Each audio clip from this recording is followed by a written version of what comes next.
Hello, तर आज मी बनवत आहे झणझणीत अशी कटाची आमटी। 1 वाटी हरभरा डाळ मी भिजत ठेवली होती। ती चांगली स्वच्छ धुवून कुकर मध्ये ट्रान्सफर करायची आहे। त्यामध्ये मीठ ॲड करायचे आणि 2 ग्लास पाणी। कुकरला 4 शिट्टी करून घ्यायची आहे, म्हणजे डाळ मऊसूत शिजेल। डाळ शिजल्यानंतर त्याला छान असं मॅश करायचं आहे। आता आमटी बनवण्यासाठी लागणारे वाटण आपण बनवूयात।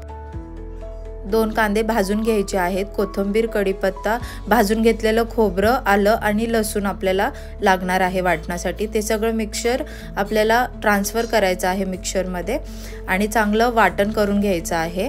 पाणी ॲड करा थोडंसं वाटण करताना आणि थोडीशी तीळ ॲड करा।